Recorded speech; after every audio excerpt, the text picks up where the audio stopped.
Bueno, para el tema del examen parcial hablaremos de la película En busca de la felicidad, escrita por Gabriel Machuino.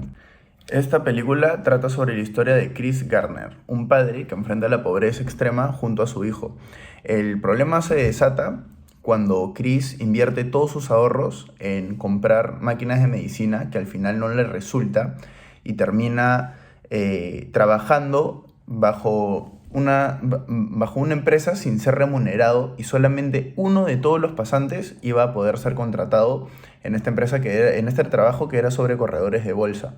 El problema ético surge entre elegir el bienestar de la familia y su salud o dedicarse a este trabajo en el que no iba a recibir ninguna paga o claramente con pocas probabilidades de poder ingresar, ya que solamente uno de las personas que realiza este trabajo iba a ser contratada.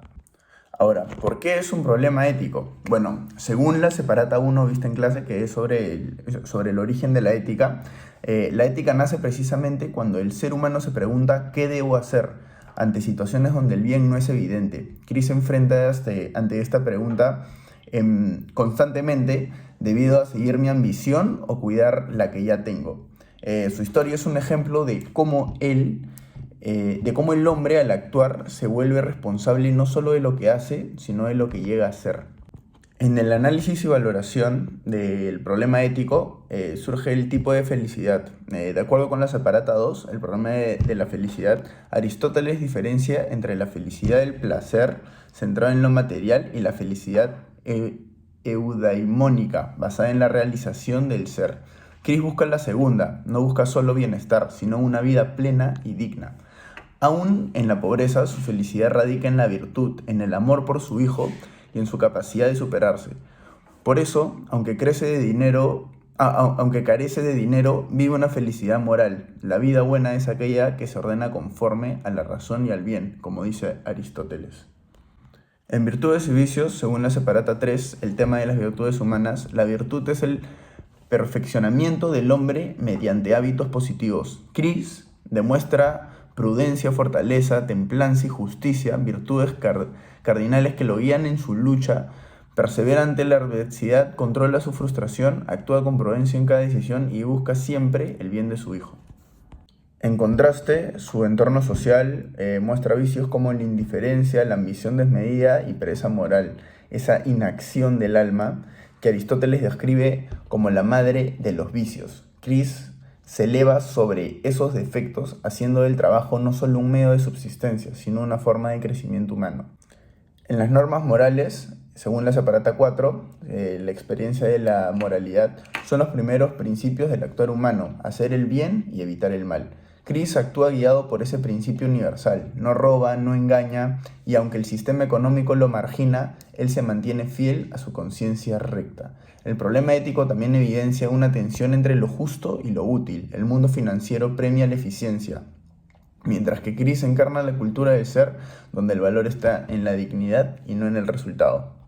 En el tipo de conciencia, de acuerdo a la separata 4, la conciencia es el juicio interior que nos permite aplicar la norma moral a esos concretos. Chris actúa desde una conciencia recta y cierta, sabe lo que es correcto y lo realiza aun cuando nadie lo ve. Su conciencia está guiada por la sindéresis, esa luz natural del bien que impulsa a obrar correctamente.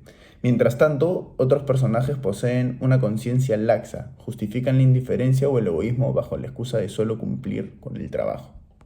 Obreros y agricultores. En la separata 5, sobre la cultura y la ética, se describe el obrero como quien vive para el resultado inmediato, mientras que el agricultor cultiva con esperanza, confiando en que el fruto llegará. Chris representa al agricultor moral, siempre esfuerzo, sacrificio y virtud, sin garantía de éxito, pero con la convicción de que su vida tiene sentido. Su entorno, en cambio, simboliza a la productora, una sociedad que valora el tener por encima del ser. En ese contraste radica la fuerza ética del film, de la película en este caso. En el principio de año, siguiendo a Cicerón, citado en la separata 4, el primer aspecto de la justicia es no causar daño a nadie. Chris no daña a otras personas para prosperar. El daño proviene del sistema que deshumaniza a quienes no se ajustan a la lógica del éxito. La película muestra cómo la falta de empatía social genera un daño moral estructural. Se mide el valor del hombre por su productividad y no por su dignidad.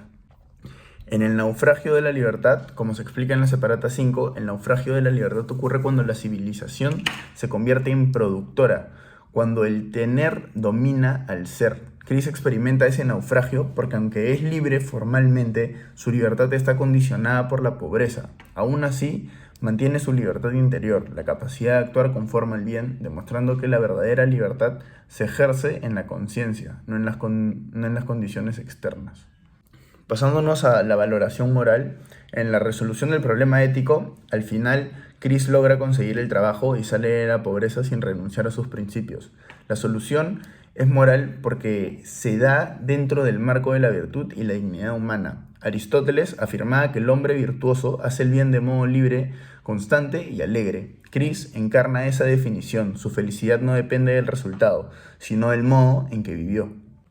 En la reflexión final sobre la película, después de analizar el caso, se puede decir que En busca de la felicidad no es una historia sobre el éxito económico, sino sobre el triunfo moral del ser humano frente a la adversidad. El mensaje final se relaciona con la separata 5. La cultura verdadera no consiste en producir más, sino en ser más. Chris Gardner transforma su dolor en crecimiento, su trabajo en virtud y su vida en una lección ética. Su historia nos recuerda que la felicidad no se encuentra, se construye, y que solo quien actúa con virtud y esperanza puede alcanzar la verdadera plenitud del ser. Es por esto que esta película nos enseña que ante toda adversidad, ante toda indiferencia, siempre tienes que actuar con tus valores y actuar con lo que está bien. Nunca ser una persona convenida. Y poco a poco vas a conseguir grandes cosas. Esa es la lección que nos enseña esta bonita película, que la he visto como unas 4 veces.